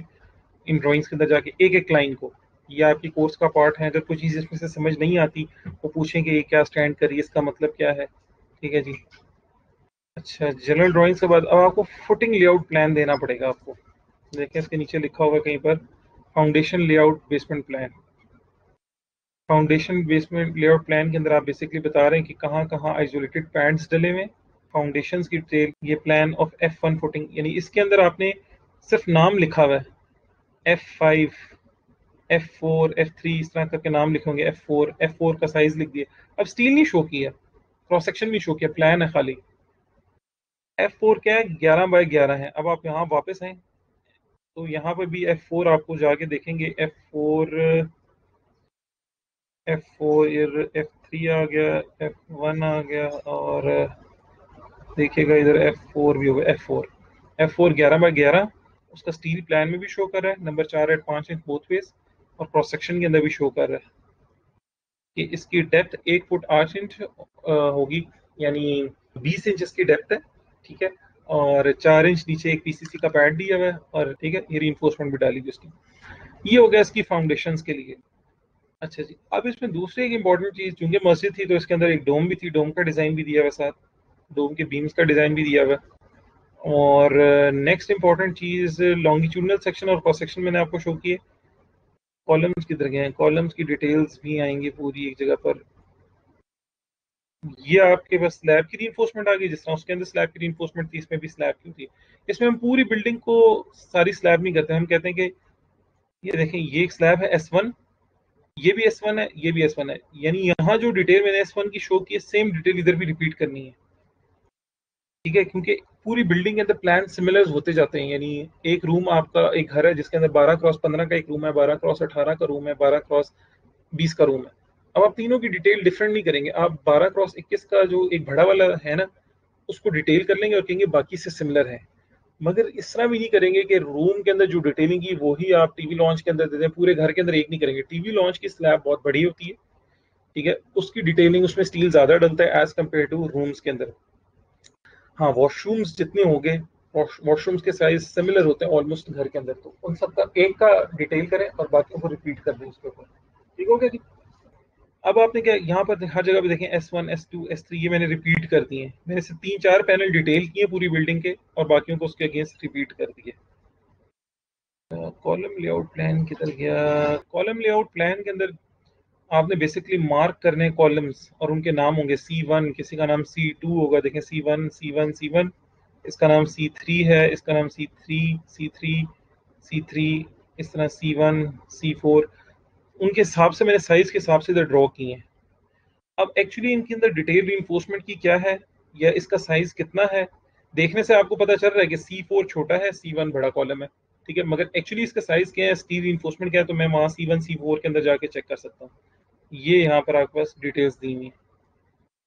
C1 जो है वो आपके पास कहता है कि 2 foot 2 inch by 2 foot by 2 inch, ये देखें 2 foot by 2 inch, 2 foot by 2 inch का ये कॉलम का साइज है।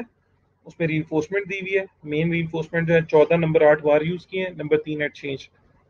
इसी तरह यहाँ आपके पास C2 कॉलम दिया हुआ है, उसकी dimension the 1 foot 6 inch by 2 foot, यानी 24 इंचेस इधर और 18 इंचेस इधर, और रीइंफोर्समेंट दी है उसके अंदर। तो ये उसकी रीइंफोर्समेंट की डिटेल्स होंगी। अब ये भी टिपिकल सेक्शंस हैं। अब आपको बार बार किसी नई ड्राइंग के अंदर आप आएंगे तो उधर स्टील चेंज हो जाएगा, ये चेंज हो सकता है, 2 फुट 2 इंच की जगह होपफुली हो सकता है कि 2 फुट 8 इंच हो जाए। तो अब आपने जरूरत नहीं है कि इसको 2 फुट 8 इंच तक एक्सटेंड करें, ठीक है, आप सिंपल एडिट करें, एडिट करके यहाँ पर सिर्फ यहाँ पर लाएं। अच्छा सॉरी, मैं मॉडल के अंदर ही, जब भी आप इस टैब में होंगे, ड्राइंग टैब के अंदर कोई चीज़ एडिट नहीं हो सकती, मॉडल में आपको जाना पड़ता है। और यहाँ पर आके मैं लेट से फुटिंग्स के अंदर वापस जाता हूँ, ये कॉलम्स के अंदर, ठीक है। अब आप 2 फुट 2 इंच है तो मेरा लेट से 2 फुट 8 इंच हो गया, तो एडिट करें, एडिट में जाके इसको सिर्फ सिंपल इस पर क्लिक करें और इसको यहाँ से आके 2 फुट 8 इंच, अब 8 इंच लिखते हैं, कोई से मसला नहीं होगा आपको, ठीक है, इसको भी चेंज कर सकते हैं। मगर इसकी लेंथ और इसकी लेंथ मैच ना कर रही हो, देखने से ये अब लग रहा है स्क्वायर है, तो ये आप पकड़े जाएंगे चीटिंग करते हुए। जी 2 फुट 8 इंच है, तो इसका मतलब है इसकी लेंथ को थोड़ा सा यहाँ से एक्सटेंड होना चाहिए था। सारे को सिलेक्ट किया थोड़ा सा और स्ट्रेच किया, स्ट्रेच करके मैं इसको हल्का सा यूं थोड़ा सा यूं बढ़ा देता हूँ। ठीक है, तो अब मुझे पता चला 2 फुट 8 इंच ज्यादा इधर बैठा हुआ है और 2 फुट 2 इंच कम इधर है। ठीक है, इसी तरह रीइंफोर्समेंट को भी चेंज कर सकते हैं। ठीक हो गया जी। अच्छा, तो कॉलम लेआउट प्लान हो गया और फाउंडेशन, बाकी बाकी सब सेम। इसमें नई इंपॉर्टेंट चीज होती है, देखें आपको हर जगह पे लॉन्गिट्यूडनल सेक्शंस बहुत ज्यादा हैं। लॉन्गिट्यूडनल सेक्शन क्योंकि बीम इंपॉर्टेंट हो गए, बीम और कॉलम दोनों फ्रेम स्ट्रक्चर्स में इंपॉर्टेंट होते हैं क्योंकि इनके मिलने से फ्रेम बन रहा होता है। ठीक हो गया जी। अच्छा जी, तो ये आपके पास ड्राइंग्स है। मैं दोनों ड्राइंग्स आर्किटेक्चर स्ट्रक्चर ड्राइंग्स आपके साथ शेयर करूंगा। Along with this I will share this document which has some basic commands that are used for creating architectural and structural drawings, उनकी एप्लीकेशंस हैं। और इसके अलावा एक डॉक्यूमेंट मैंने ये भी आपके पास डाउनलोड किया हुआ ऑटोकैड 2015 से रिलेटेड। जिनके पास ऑटोकैड 2008 से ऊपर का वर्जन है, अगर आप कोई कमांड सर्च करना चाहते हैं, आप इस डॉक्यूमेंट के अंदर से उसकी कमांड, उसकी डिटेल्स, ये सारी सारी इस डॉक्यूमेंट के अंदर पड़ी हुई हैं। ठीक है जी, इसमें से भी सर्च कर सकते हैं।